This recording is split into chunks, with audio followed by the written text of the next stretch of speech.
बिस्मिल्लाहिर्रहमानिर्रहीम, अस्सलाम वालेकुम। क्या ये महज इत्तेफाक है कि जिस दिन चीफ जस्टिस काजी फाइज ईसा रिटायर होते हैं उसी दिन मियां नवाज शरीफ साहब भी चले जाते हैं और दुबई से अब उन्होंने जाना है बरतानिया, लेकिन बरतानिया जाने के हवाले से अब वो छुपा रहे हैं कि किस दिन जाएंगे, क्योंकि हुआ ये है, अंदर की खबर यह है कि मियां नवाज शरीफ खौफजदा हैं कि बरतानिया में बहुत बड़ा एहतजाज होगा, फिर लोग उनके घर के बाहर पहुंचेंगे, उनके महल्लात के बाहर जाकर फिर लोग एहतजाज करेंगे। तो लिहाजा वो पहले दुबई गए हैं और अब खुफिया रखा जा रहा है कि वो लंदन कब जाएंगे, फिर आगे अमेरिका जाएंगे, फिर वापस आएंगे, फिर मरीम नवाज साहब उनको ज्वाइन करेंगी।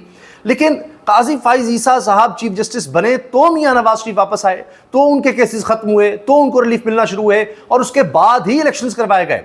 आइन तोड़ दिया गया, 90 दिन के अंदर इलेक्शंस पंजाब और खैबर पख्तूनख्वा में नहीं करवाए। नून लीग कहती रही जब तक काजी फाइज चीफ जस्टिस नहीं बनते ना मियां नवाज शरीफ वापस आएंगे, ना हम इलेक्शंस करवाएंगे।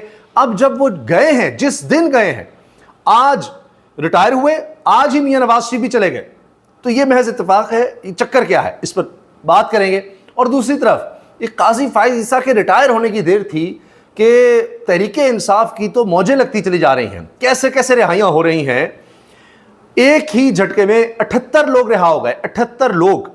पीटीआई का एहतजाज, गिरफ्तार 2 एमपीएस, 34 पुलिस एहलकार, ये खैबर पख्तूनख्वा की पुलिस एहलकार थे, और 1122 के 42 मुलाजमिन को रिहा करने का हुक्म, यानी सरकारी मुलाजमिन को गिरफ्तार कर लिया था। आप सोचिए जरा, ये था काम जो इस हुकूमत ने किया, वफाकी हुकूमत ने। और जनाब अदालत ने शनाख्त परेड के लिए लाए गए तमाम मुल्जिमान को डिस्चार्ज कर दिया, खत्म ही कर दिया, झूठे मुकदमे बनाए हुए थे। सेशन अदालत इस्लामाबाद ने ब्लू एरिया चाइना चौक में पीटीआई के एहतजाज के मुकदमे में गिरफ्तार पीटीआई के 2 एमपीएस, 34 पुलिस मुलाजमीन और 1122 के 42 मुलाजमीन को डिस्चार्ज कर दिया। इससे पहले आप देखिए कि यह खबर आई जुम्मे के दिन ही कि इमरान खान साहब की दोनों बहनों को रिहा करने का हुक्म दे दिया गया है। उज़मा और अलीमा खान साहिबा को, दोनों को गिरफ्तार किया गया। क्यों? कि जी वो सड़क पर खड़ी थी, उन्होंने दहशतगर्दी कर रही थी, उनके पास पता नहीं बम बरामद कर रहे हैं, कहा कि बारूद का भी पता करना है इनसे, यकीन जानिए ये कहा गया। और फिर ये पता नहीं कहाँ से इनसे हमने चीज़ें बरामद करनी है, ये सब कहा गया, बूढ़ी ख़वातीन के, और कई दिन लग गए उसमें। लेकिन काजी फाइज साहब जिस दिन रिटायर हो रहे हैं उस दिन ये सब कुछ हो रहा है। और मैंने आपको ख़ास वीडियोज़ दिखानी है, हाँ देखना मत भूलिएगा आप। काजी फैसल साहब के साथ जो कुछ मतीउल्लाह जान ने, असद तूर ने, साफियों ने किया है, जहां वो अपने साथियों कह रहे हैं जवाब ना देना, इनको जवाब ना देना, चलो चलो चलो, और मतीउल्लाह जान उनको कह रहे हैं कि जी 12 करोड़ का ये आपने जो लगाया है, क्या यहाँ पर 6 जजेस के खत का भी मामला उठेगा? ये जो आपने इंसानी हुकूक के हवाले से बना दिया, 12 करोड़ रुपया लगा दिया है, लेकिन इंसानी हुकूक तो पामाल हो गए, उस पर भी आएंगे। एक्सप्रेस न्यूज़ के मुताबिक मुकदमे के समात जुडिशल मजिस्ट्रेट मियां अजहर नदीम के रूबरू हुई। मुकदमे में एमपीएस अनवर ज़ेब और मलिक लियाकत भी शामिल थे। मुल्ज़मान की जानिब से वकील अंसर महमूद कियानी पेश हुए। वकील अंसर महमूद ने कहा कि सारे मुल्ज़मान को कल जमानत मिली और आज सेक्रेटेरिएट पुलिस ने गिरफ्तार कर लिया।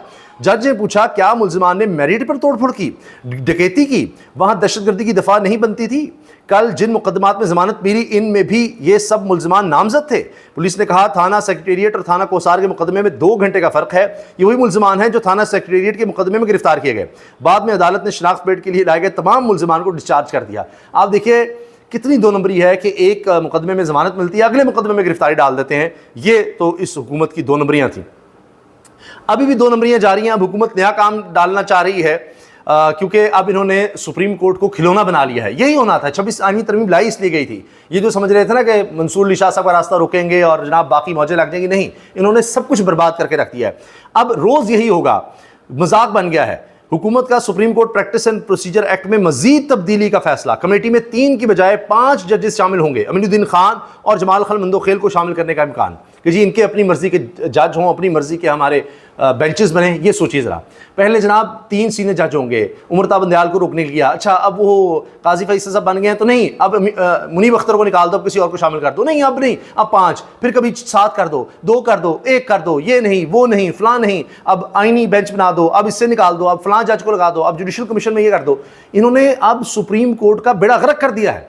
ये इन्होंने ऐसे किया है जैसे किसी थानेदार के साथ या किसी पटवारी के साथ इन्होंने वो बना दिया सुप्रीम कोर्ट को कि आए दिन अब हम इस तरह तब्दील करेंगे, ऐसे करेंगे, वैसे करेंगे, मजाक बना के रख दिया है। और मुनीब अख्तर साहब सच्चे थे जब वो कहते थे कि ये तो सारी तबाही हो जाएगी, वो हो गई है, सब कुछ हुकूमत में अपने हाथ में रख दिया। अब आप दरखास्तें वहाँ जाकर हुकूमत को दिया करेंगे, जी ये मेरी भी मर्जी का बेंच बनवा दें, फलां जज को निकालें, फलां सुने, इस तरह करें, वो करें। ये अब रोज़ काम होगा। और देखिए जो सहूलतकार थे, बिलावल ने कहा कि इनके बगैर, मौसूफ काजी फैसल के बगैर हो ही नहीं सकता था सब कुछ। ये जब कमेटियाँ भी बन रही हैं, सब कुछ हो रहा है, तबाह बर्बाद सब। तो देखिए उनसे जब सवाल हुआ, सर ये सारे राय की जो आज़ादी है तो उसमें हक भी शामिल है। अच्छा, ये अब सवाल किया प्रोफेसर से और मतीउल्लाह जान ने चूंकि किया है तो एक दौर में मतीउल्लाह जान काजी साहब को पसंद थे, तो साथ ही ना वो आगे उनको कह रहे हैं जवाब ना देना इसको, आगे निकलो आगे निकलो। वो कह रहे हैं कि ये इंसानी हुकूक के हवाले से इसमें कोई जो तबाही इस वक्त हो रही है उस पर कोई बात होगी नहीं, आगे निकलो। ये असदुर बोले हैं कि 6 जजेस का जो खत है उसके हवाले से भी यहाँ इंसानी हुकूक पर कुछ होगा। ये उन्होंने ना एक यादगार बनाई है, 12 करोड़ रुपया लगा काजी फैसल साहब ने, जिसमें लिखा है जी ये इंसानी हुकूक हैं। जबकि काजी फैसल के दौर में सबसे ज़्यादा पाकिस्तान की तारीख में इंसानी हुकूक पामाल हुए हैं। चादर चारदीवारी का तकद्दुस पामाल हुआ, लोग अगवा हुए, होते रहे, लापता होते रहे, इतने लोग शायद कभी नहीं हुए। अब देखिए ना, हाल ये हो गया है, कहते हैं कि पंजाब में किसी को अमान नहीं है, यहाँ मरीम नवाज की हुकूमत है, यहाँ कोई महफूज नहीं है। किसी भी महफूज होना है तो खैबर पख्तूनख्वा चला जाए, चाहे वो साफ़ी है, चाहे कोई सियासतदान है, कुछ और है, क्योंकि यहाँ कारोबार भी तबाह होंगे, घर भी तबाह होंगे, गिराए जाएंगे, आपके घरों में घुसा जाएगा, औरतों बच्चों को हिरासा किया जाएगा, ये सब कुछ होगा। तो काजी साहब ने सिर्फ वहाँ यादगार बना दी 12 करोड़ की। तो ये सवाल हुए वहाँ बार बार कह रहे हैं 6 जज का जो खाता है उसके वाले से भी कुछ होगा, वो बार बार कह रहे हैं कुछ जवाब ना दे इनका। ये काजी साहब की कारकर्दगी, ये देखें, ये देख रहे हैं। बस यहाँ पर जो चीज़ें लिखी होंगी वो याद कर लें, जो आइन में दर्ज है वो जनाब यहाँ पर लिख दिया है, और 12 करोड़ रुपया इस पर लगा दिया गया कि जी हाँ ये लिखा है, ये लिखा है। उनसे पूछ रहे हैं बार बार मतीउल्लाह जान अपने साथी जजेस के वाले से कुछ कर रहे हैं। 6 जजेस के साथ जो कुछ हुआ, जिनके बेडरूम में कैमरे लगे, जिनके रिश्तेदारों को अगवा किया गया, ये इस यादगार में कुछ होगा। अब ये जो शख्स वीडियो बना रहा है वो कह रहा है कि मतीउल्लाह जान और सतूर के चीफ जस्टिस से सवालात, ये देखें, ये देखें। फिर यहाँ से काजी साहब ने जाने में ही आफियत जानी। और भी बहुत सी वीडियोज़ हैं, वो भी आपको दिखाते हैं क्या क्या होता रहा। बड़ी दिलचस्प सूरत हाल रही है, ये देखा आपने। फिर वो आगे आगे जा रहे हैं कि रुकना नहीं है। ये अब किस तरह से लोगों का सामना करेंगे। बल्ले का निशान छीनने और 6 जजेस के खत से मुतालिक साफ़ियों के सवालात से काजी फ़ाइज़ साहब परेशान, जवाब देने से गुरेज करते रहे। एक साफ़ी ने पूछा, फ़ाइज़ ईसा साहब किस फैसले पर पछतावा, किसी फैसले पर पछतावा भी है? काजी साहब ने वैसे ये भी कहा है कि जी बहुत से फैसले गलत भी हुए हैं। लें जी, सीनियर सहाफ़ी अदील सरफराज कहते हैं, साफ़ियों के तल्ख सवालात काजी फ़ाइज़ साहब चाय छोड़कर चले गए। और मंसूर अली शाह साहब ने काजी फ़ाइज़ साहब पर बरस पड़े, खरी खरी सुना दी। अलविदाई तकरीब की बदमज़गी, अभी तो और बड़ी बदमज़गियाँ होंगी, ये तो अभी अलविदाई काम था। अलविदाई तो मियाँ नवाज़ शरीफ का भी काम हुआ है। साबिक़ वज़ीर-ए-आज़म नवाज़ शरीफ लाहौर से दुबई रवाना। नवाज़ शरीफ 5 ममालिक का दौरा करेंगे और लंदन में अपना चेकअप भी कराएंगे। यहाँ नहीं करवा सकते मियाँ नवाज़ शरीफ साहब अपना चेकअप, यहाँ कुछ हो ही नहीं सकता। इन्होंने यहाँ पर कहा कि हमने दूध और शहद की नहरें बहा दी हैं, ऐसा इलाज बनी नवाज़ साहब से आज पूछिए, ऐसा इलाज है दुनिया में कहीं नहीं होगा, लेकिन मियाँ नवाज़ शरीफ का नहीं हो सकता पंजाब में इलाज। शरीफ खानदान के किसी आदमी का, किसी का यहाँ पर इलाज नहीं हो सकता। मरीम नवाज साहिबा भी नवंबर में जा रही हैं और उन्होंने भी यूरोप के दौरे करने हैं, यूरोपीय मालिक का दौरा, कोई वज़ीर आला के तहत नहीं, बस वैसे ही दौरा। वहाँ जाकर उन्होंने करना क्या है पाकिस्तान के लिए? कुछ भी नहीं। जिस तरह मियाँ नवाज शरीफ जा रहे हैं, जहाँ जहाँ इन्वेस्टमेंट है, $12.5 अरब यहाँ से भी निकले दुबई से, वहाँ मियाँ नवाज शरीफ साहब जा रहे हैं, जिनमें मरीम नवाज के भी थे और भी इनके लोगों के थे। पूरी दुनिया में जहाँ पाकिस्तानी की दौलत निकलेगी, वहाँ जरदारी और नवाज शरीफ खानदान आपको कभी मायूस नहीं करेगा। तो यहीं से इनका कामा निकला था। दुबई जा रहे हैं, उसके बाद बरतानिया, वहाँ तो उनके कारोबार है नहीं, फिर अमेरिका, तो कई बड़े आज़मों में जाना है जी, यूरोप में भी जाना है, सब जगह पर है। तो इतना कुछ कारोबार फैला हुआ है माशाल्लाह से। नवाज शरीफ के लंदन आने के प्रोग्राम में तब्दीली का इम्कान, वो क्यों कि बता नहीं रहे किस दिन आएंगे, किस फ्लाइट पर आएंगे, पता ना लग जाए, एहतजाज ना शुरू हो जाए। असल कहानी ये है, इसलिए चुप करके जनाब वो मुंह पर मास्क चढ़ाकर इधर उधर से निकल जाएं। बस यहाँ आ रहे थे पाकिस्तान, यहाँ शॉपिंग की और इक़्तिदार संभाला, पैसा शैसा ये वो देखो, सब कुछ करो और निकल जाओ। लेकिन एक खबर ये भी आ गई है कि क्या पीपल्स पार्टी वफाक में तहरीक इंसाफ से इत्तेहाद करने जा रही है। बहुत जल्द पीपल्स पार्टी मरकज़ में हुकूमत बना सकती है। बाकी जमातें पीपल्स पार्टी की इत्तेहादी बनेंगी, PTI के साथ भी तलखियाँ कम होंगी, माशी इस्तेहकाम भी आएगा। नदीम अफजल चंद ये पीपल्स पार्टी के हैं और ये बड़ी खबर दे रहे हैं जी, यानी इनकी ख्वाहिश नहीं ख़त्म हो रही पीपल्स पार्टी की कि किसी तरह तहरीक इंसाफ हमारे साथ आ जाए, कुछ हो जाए। पहले दिन से इनकी ख्वाहिश है। आप इसे ख़राब ना करें। काजी साहब मुझे इस जगह पर खड़े होने से मना कर रहे हैं जो अभी बनकर मुकम्मल भी नहीं हुई। ये देखिए, आप उसको ख़राब कर रहे हैं। ये देखिए, आप इधर से ना चले ना, अभी बना ही नहीं। 12 करोड़ रुपया लगाया है, अभी बना नहीं, अभी कुछ रहता है। लेकिन उनका मैं जाने से पहले इधर देख लूँ। यादगारें बनवा रहे हैं,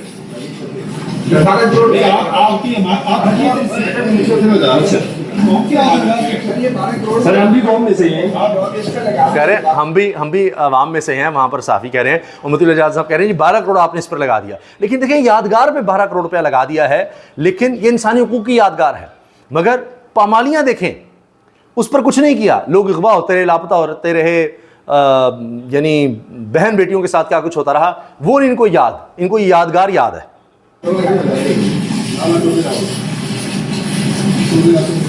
बस अब कंधे चुके हुए हैं। लोग शुक्र करें आप ऐसे मुल्क में रह रहे हैं। शुक्र करें यहाँ पर आप रह रहे हैं, ऐसे मुल्क में रह रहे हैं जहाँ का चीफ जस्टिस आंखें बंद करके जो जिसको मर्जी उठाओ, जो मर्जी करो, वो सहूलतकारी करता है कि जनाब आप ज़मीर बेचें, लोगों को लापता करके वोट दिलवाएं 26 यानी जर्मी में, जो मर्जी करते रहें, लाइसेंस देते चले गए। लेकिन क्या हासिल हुआ, फिर भी ये एक्सटेंशन ना मिल सकी। अच्छा जी, चीफ जस्टिस काजी फ़ाइज़ साहब नए आने वाले चीफ जस्टिस को यादगार बनाने का मशवरा देंगे या फिर कानून की हुक्मरानी का? सहाफ़ी का सवाल कि जी आप उनको यादगार बनाने का मशवरा देंगे या कम से कम अमल दरामद जो कानून है उस पर अमल हो जाए, लोग बच जाएँ, इंसानी हुकूक पामाल ना हो। ये देखिए आप, ये हुआ को यादगार का मसला देंगे या फिर कानून की हुक्मरानी का? जवाब नहीं दे पाए कि जी यादगार का मशवरा देंगे या कानून की हुक्मरानी का। ये सवाल है साथियों।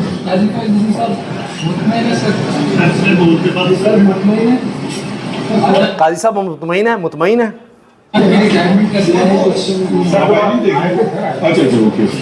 दोबारा सर वकालत शुरू करेंगे। आप ये जगह दें। दोबारा वकालत शुरू करेंगे, वो कह रहे हैं जगह दें। आपने देखा बुखलाहट और गुस्सा देखा है काजी साहब का। अभी तो आगे आगे देखिएगा क्या कुछ होना है, क्या कुछ हो रहा है।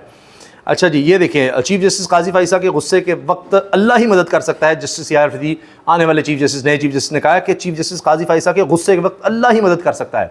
यानी इतने मुंतकिम मिजाज हैं, इतना इंतकाम लेने वाले हैं। आप सोचिए ज़रा कि क्या कुछ चीफ जस्टिस ऐसा होना चाहिए, इतना मुंतकिम मिजाज। तारीफ़ें भी बहुत की उन्होंने, लेकिन साथ ही भी कहा कि इनके इंतकाम से अल्लाह बचाए। ये ऐसा चीफ जस्टिस आया कि ये इंतकाम नहीं भूलता, अंदर इसके रच बस जाता है और ये छोड़ता नहीं है। अल्लाह बचाए तो बचाए। सोचिए ज़रा कि चीफ जस्टिस बनकर, क्योंकि उसको इस्तेदार होता है, एक आम आदमी हो तो इंतकाम उसने क्या लेना, कि चीफ जस्टिस था, इंतकाम लेकर छोड़ता है। और उन्होंने देखें क्या कुछ किया, जिससे भी इंतकाम लेना चाहा। उमर बंदयाल के ख़िलाफ़ किस तरह ख़त लिखते रहे, ताकि अपने मोहसिन जनाब जस्टिस मंसूर अली शाह के साथ क्या किया। फिर आप ये देखें कि एक वक्त में इस्टेब्लिशमेंट के ख़िलाफ़ थे, फिर उसके बाद किस तरह से सारा कुछ किया।